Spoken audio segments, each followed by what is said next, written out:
Ledinukė vėl ekrane šoka, TikTokas dega, visi komentuoja. Su saldainiu lūpose, šypsena plati. Ji čia karalienė, bet truputį crazy.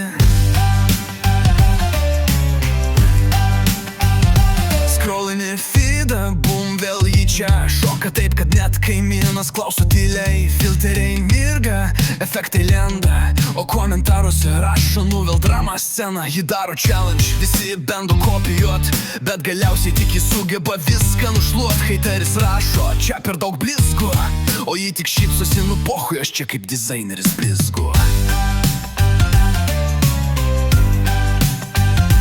Postina trendus, skaičiai auga, komentarai lūžta, jokas iš visų pusių, jokeliai pašypos, jos kasdienybė. Ir net tavo draugas dabar spaudžia tyliai. Live jį šoka, chatas sproginėja, follow, like, share, visi tai daro. Hateris bando, bet trendas kyla. Ledinukė TikTok'e visada viršuje, be kompromiso.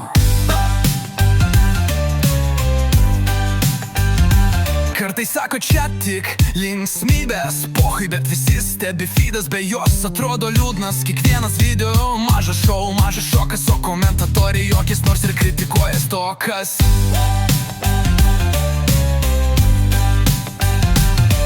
O ledinukė vėl ekrane šoka, TikTokas dega, visi komentuoja. Su saldainiu lūpose, šypsena plati. Ji čia karalienė, bet truputį crazy.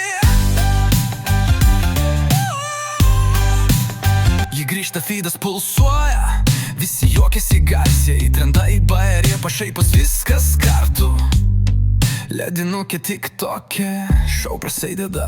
Ir net tie, kas kritikuoja, slaptai like spaudžia.